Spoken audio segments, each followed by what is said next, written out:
विचार करा, 1663 सालची एक रात्र, एका अशा घटनेची जिने इतिहासाला एक अशी कलाटणी दिली जिथे एका माणसाच्या धाडसाने एका बलाढ्य साम्राज्याची झोपच उडवून टाकली.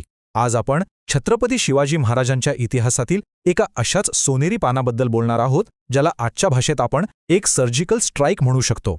समजा आपल्यासमोर 1,00,000 सैनिकांची फौज उभी आहे आणि त्यांचा एकच उद्देश आहे आपल्याला संपवणं.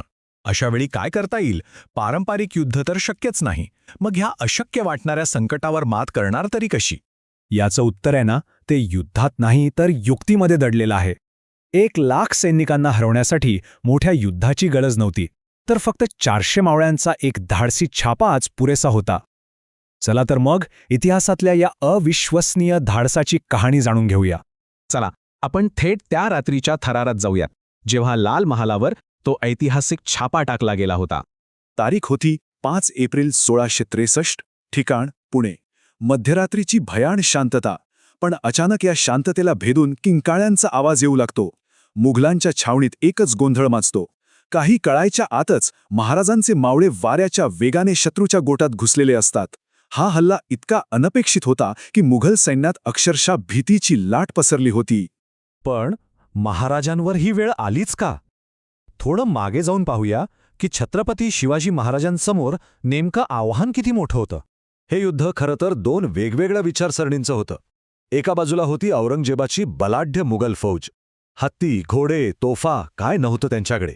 आणि दुसऱ्या बाजूला होते आपले मुठभर मराठे, ज्यांचं सर्वात मोठं शस्त्र होतं त्यांचा स्वाभिमान, त्यांची चपळता आणि अर्थातच गनिमी काव्याचं तंत्र.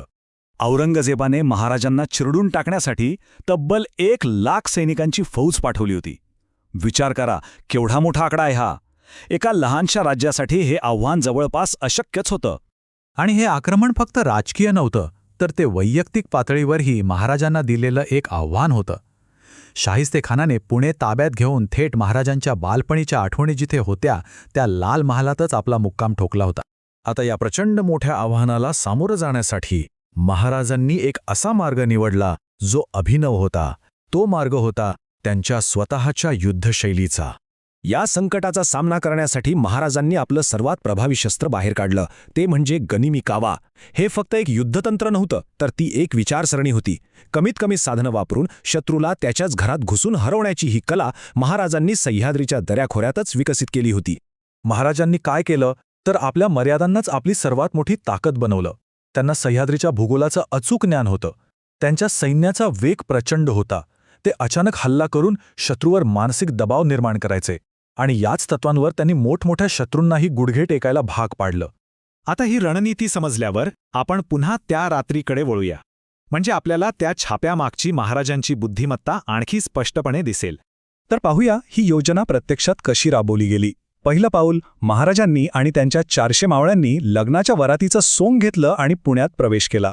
दुसरं पाऊल, लाल महालाची खडानखडा माहिती होतीच, त्यामुळे त्यांनी थेट स्वयंपाकघराच्या भिंतीतून आत प्रवेश केला. तिसरं पाऊल, आत शिरताच असा काही गोंधळ माजवला की मुघल सैनिक सैरभैर झाले.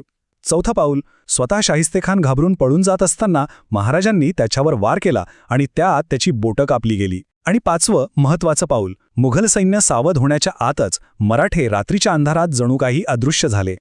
गंमत म्हणजे खुद्द मुघल इतिहासकार खफी खान याने हे लिहून ठेवलंय की मराठ्यांच्या हल्ल्यांमुळे मुघल सैन्य किती हैराण झालं होतं. यावरूनच आपल्याला गनिमी काव्याचा मानसिक प्रभाव किती जबरदस्त होता याचा अंदाज येतो. त्या एका रात्रीच्या हल्ल्याने फक्त शाहिस्तेखानालाच नाही तर संपूर्ण मुघल साम्राज्याला एक मोठा हादरा दिला आणि याचे परिणाम खूप दूरगामी ठरले. या हल्ल्याचा सगळ्यात मोठा धडा हाच आहे की हा विजय बाहुबलाचा नव्हताच, तो होता बुद्धिबलाचा. महाराजांनी हे दाखवून दिलं की सर्वात मोठं युद्ध रणांगणावर नाही तर ते शत्रूच्या मनात जिंकलं जातं. या हल्ल्याचे परिणाम जबरदस्त होते. शाहिस्तेखानाची इतकी मानहानी झाली की औरंगजेबाने त्याला परत बोलावून घेतलं. मुघल सैन्याला पुण्यातून माघार घ्यावी लागली आणि सर्वात महत्त्वाचं म्हणजे लोकांच्या मनात महाराजांबद्दलचा विश्वास आणि आदर अनेक पटींनी वाढला. शिवाजी महाराजांचा हा सर्जिकल स्ट्राईक ही केवळ इतिहासातली एक घटना नाहीये, हा एक धडा आहे जो आपल्याला शिकवतो की परिस्थिती कितीही कठीण असली तरी योग्य रणनीती, धाडस आणि कल्पकतेच्या जोरावर कोणत्याही संकटावर मात करता येते. आजच्या जगातही हा विचार तितकाच महत्वाचा आहे, नाही का?